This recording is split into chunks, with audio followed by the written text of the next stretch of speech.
दोस्तों, डॉक्टर कमर आपकी खिदमत में हाजिर। उम्मीद है आप ठीक होंगे। अल्लाह ताला आपको इसी तरह हंसता मुस्कुराता रखे। दोस्तों, मैं हमेशा कहता हूँ कि अच्छी सेहत के साथ ही अच्छी ज़िंदगी है। अगर आपकी सेहत अच्छी है तो आप पानी भी पिएंगे तो आपको ऐसा लगेगा कि आप दुनिया का पता नहीं कौन सा कीमती मशरूब पी रहे हैं। और अगर आपकी सेहत अच्छी नहीं है तो वही पानी आपको बहुत ज़्यादा कड़वा लगेगा। तो दोस्तों, अपने आप को मॉनिटर करें, अपनी सेहत का ख्याल रखें। अगर कोई भी माइनर सा प्रॉब्लम आपकी बॉडी में चल रहा है तो टाइमली उसको अपने कंसल्टेंट को चेक करवाएं और उसकी ट्रीटमेंट करवाएं। दोस्तों, आज मैं आपको बताऊंगा कि हमें नींद क्यों नहीं आती। आजकल के बहुत से मसाइल में से सबसे बड़ा मसला ये चल रहा है कि नींद नहीं आती लोगों को।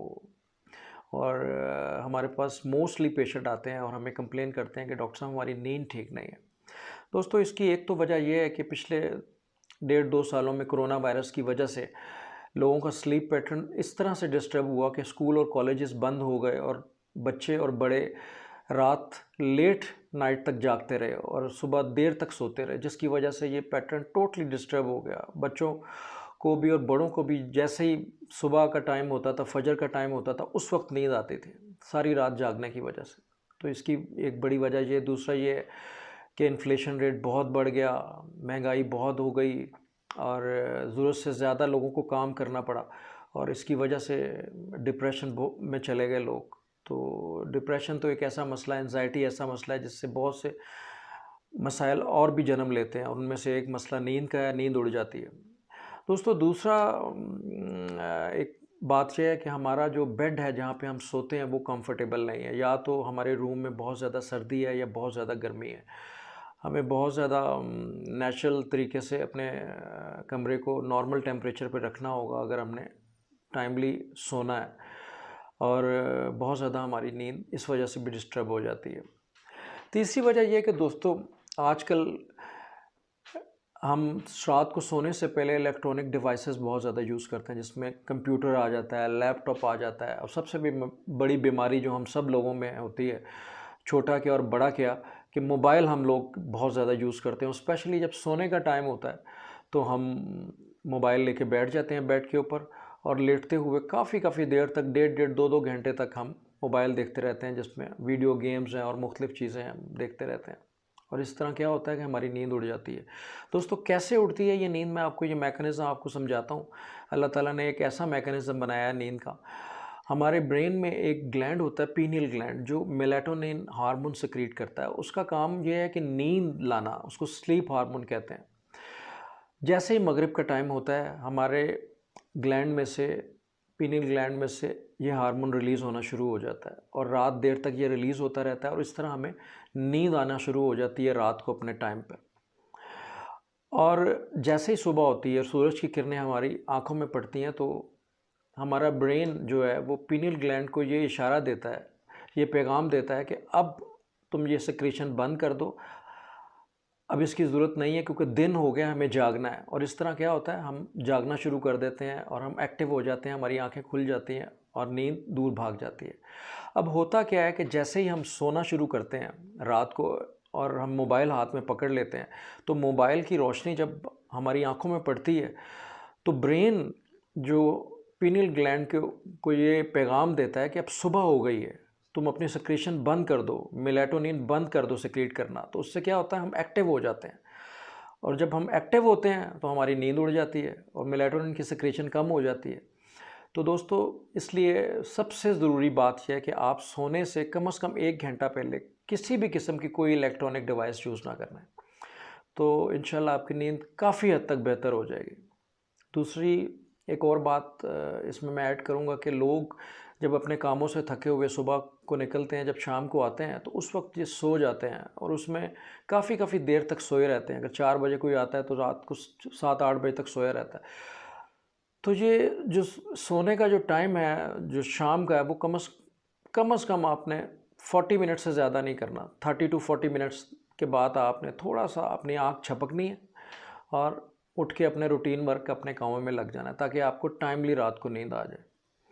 अगली बात यह है कि दोस्तों, जो बेड आपने सोने के लिए रात को मुख्तस किया है, जिस पे आपने सोना है, आपने अपना डेली रूटीन की जो वर्क है, अपना डेली काम है, अपने उस बेड के ऊपर नहीं करना। आपने मतलब अपने खाना उस बेड के ऊपर नहीं खाना, अपना आपने पढ़ाई वगैरह अगर कोई आप काम कर रहे हैं किसी किस्म का, वो भी आपने उस बेड के ऊपर नहीं करने हैं।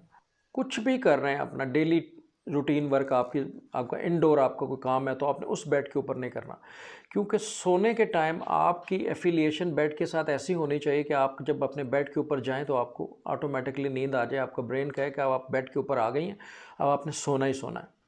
तो जब आप रूटीन का डेली वर्क अपना रूटीन का वही काम आप अपने बेड के ऊपर करते हैं, तो आपका ब्रेन जो है वो तैयार नहीं होता सोने के लिए उस बेड के ऊपर। तो ये एक मेन वजह है कि आप उस बेड के ऊपर डेली रूटीन वर्क ना करें, बिल्कुल भी ना करें। सिर्फ सोने के लिए अगर आप उसको रखें तो आपको नींद बहुत अच्छी आएगी। दोस्तों, अगली बात अब हम इस बात पे करेंगे कि हम इसके ऊपर कैसे काबू पाएँ, नींद हमें टाइम पे कैसे आए। एक तो ये है कि अपना टाइम टोटली स्टिक कर दें, बहुत ज़्यादा सोने का टाइम आप टाइमली अपने बेड पे जाएं, सोने का जो आपका टाइम है 10 बजे 11 बजे, और स्टिक हो जाएं उसके ऊपर। और वीकेंड्स पे भी आप कोशिश करें अपना टाइम वही रखें सोने का। ये ना हो वीकेंड है, सैटरडे है, तो आप रात को 2 बजे तक जाग रहे हैं। अगर आप अपना पैटर्न डिस्टर्ब कर देंगे तो आप वर्किंग डेज में भी वही पैटर्न आपका चलता रहेगा। तीसरी बात यह है कि वो लोग जो शिफ्टिंग की जॉब्स करते हैं, कोशिश करें वो ना करें। अगर मजबूरी है तो करनी पड़ेगी, क्योंकि उसमें कभी दिन की ड्यूटी होती है, कभी रात की ड्यूटी होती है, कभी दोपहर की ड्यूटी होती है। कोशिश करें ऐसी जॉब करें जो आप 9 to 5 हो आपके लिए, सुबह जाएं और शाम को वापस आ जाएं। और बहरहाल अगर मजबूरी है करनी है तो फिर तो कोई हल नहीं हो सकता इसका। तो ये बहुत बड़ी वजह है, शिफ्टिंग की जो जॉब्स होती हैं वो आपकी स्लीप पैटर्न को बिल्कुल तबाह कर देते हैं। तीसरी बात ये है दोस्तों कि आप का जो सर्कैडियन रिदम है, जिसको हम जेट लैग कहते हैं, वो डिस्टर्ब होता है जब आप फ्लाई करते हैं 1 से 2 जोन में। यानी आप अगर यहाँ से अमेरिका या कनाडा चले जाते हैं, 12 घंटे 14 घंटे का वहाँ पे टाइम जोन में डिफरेंस है, तो वहाँ पे भी आपका जो प्रॉब्लम नींद का बहुत ज़्यादा हो जाएगा। तो वो 10 से 15 दिनों में खुद ब खुद ऑटोमेटिकली ठीक हो जाएगा, आपको किसी किस्म की मेडिकेशन की ज़रूरत नहीं है। और ग्रेजुअली आप कोशिश करते रहें सोने की अपने टाइम पे, तो आपको नींद आ जाएगी। दोस्तों, अगली बात यह है कि कैफ़ीन, आप कॉफ़ी हद से ज़्यादा यूज़ ना करें। कोशिश करें आफ्टरनून, मतलब दोपहर के बाद ना आप चाय यूज़ करें, कॉफ़ी यूज़ करें, और निकोटीन भी यूज़ ना करें, ठीक है। अल्कोहल का इस्तेमाल बिल्कुल ना करें, ये चीज़ें आप बिल्कुल यूज़ ना करें। इसकी वजह से आपकी नींद जो है वो उड़ जाएगी। तीसरी अगली बात मैं आपको ये कहूँगा कि ये जो है आपका खाना पीना जो है वो रात को कोशिश करें शाम को 7 बजे तक आप अपना रात का खाना ले लें, और बहुत हल्का लें, हल्का फुल्का लें।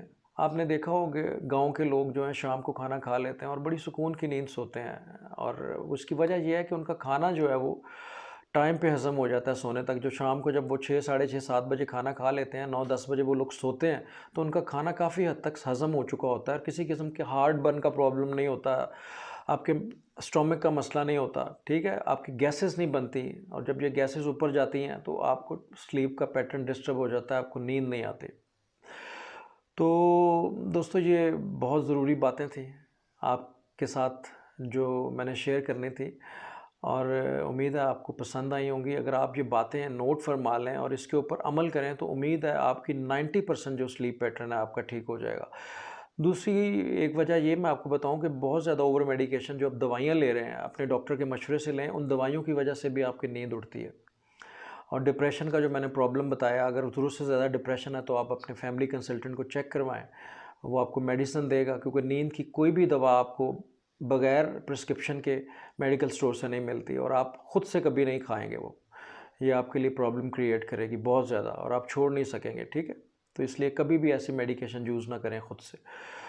दोस्तों, उम्मीद है आपको आप पसंद आया होगा आज का टॉपिक मेरा। मेरे चैनल को लाइक करें, सब्सक्राइब करें, और बेल का आइकन ज़रूर प्रेस कर दें ताकि आने वाली वीडियोस की अपडेट आपको मिलती रहे। सो मच, अल्लाह हाफ़िज़।